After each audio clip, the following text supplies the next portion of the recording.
I'm Faith Codee Woltz, and we're spending 5 minutes with Taras Natyshak, local MPP for Essex. So, how did you get to where you are now? I got to where I am now in terms of being the member of provincial parliament for Essex with a lot of help from a lot of people. Of course, running in the provincial election in 2011 was the impetus to being elected, but a tremendous amount of organization and work was done prior to the election, as does any election campaign. So, you put your name on the ballot, you organize a group of friends and volunteers, and get out there and knock on some doors and meet your neighbors and hope that they will hear your issues and understand that maybe it might be a good idea to send a good representative to the legislature. What were some of the obstacles you had to overcome? Well, I ran 3 times prior to being elected, so 4 elections in total. And those were major obstacles, getting my name out there. I wasn't a high-profile candidate.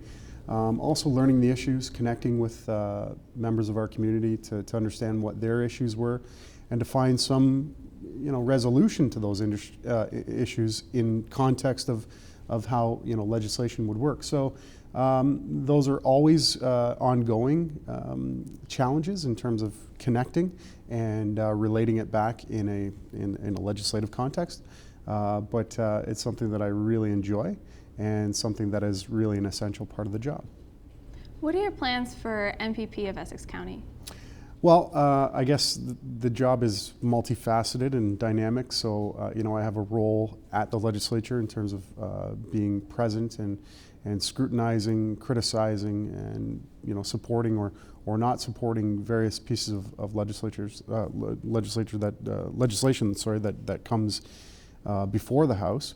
But there's also a role in the community in terms of our community office. So I have an office in Essex that does a tremendous amount of intake work on behalf of residents, and you try to address those issues and help people navigate the provincial system.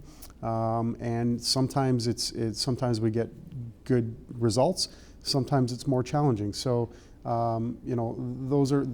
that's my focus, of course, is to represent and also to help fill that gap.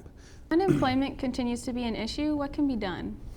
Well, unemployment is and has been a serious issue in our region for, I would say, more than a decade.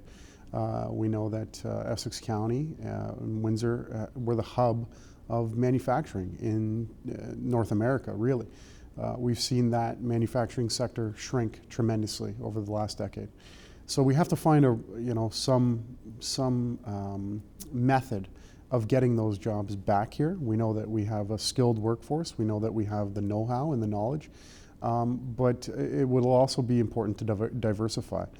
We've heard just recently in Windsor that new companies are sprouting up in the information technology sector. I think that's a good thing. I think that the province can play a role in terms of supporting research and development and education, also infrastructure. If your community doesn't have the proper, tangible resources in terms of good roads and schools and hospitals, then it's less likely that businesses are going to want to plant their roots here. So we have to have a balance there and ensure that we're keeping our ears open to what industries are looking to come in. We have a really wonderful opportunity in terms of our geography. We're our closest neighbor to the United States, the biggest market on the planet, and it's something that I think we can leverage and something that I think is essential for us to promote too as well. I don't know if we do a good enough job in promoting this region and all of its wonderful amenities. I think we could do a better job in that, and that's certainly a role that I'm happy to play. How does McGinty's resignation affect your party? Well, it doesn't necessarily affect our party. It will affect how we approach the next sitting of the legislature. We will have a new premier of the province who will be ultimately appointed by the Liberal Party. So it will be important to understand where that new premier decides to go with the direction of the province. Mr. McGinty's resignation was not necessarily surprising.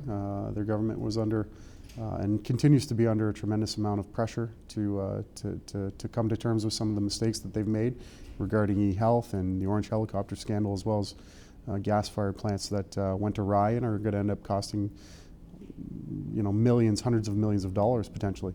So we understand the pressure was mounting on the Premier, and he made the decision to resign. But unfortunately, he made the decision to prorogue. That's what is really frustrating, because our legislature could be working right now. We should be working. There's really important work that should be done. Unfortunately, we can't be there to do that work. So I'm hopeful that the new Premier gets the legislature up and running as soon as possible. That should be their main focus. If not, then I think you'll see some pushback. What does the future hold for Windsor-Essex County? Well, I think our future is bright. I think we are entering a period where we're coming out of the last recession. I'm hopeful, given the recent results in the United States with the recent re-election of Barack Obama, that there will be some stability in North America in terms of where we go with our economy. But it will be a long, protracted struggle to get us back to those job numbers and employment numbers that we had maybe in the early 90s. It's tough to be nostalgic about the good old days, but we had a time where we were the economic engine of the country. I think we can get back there.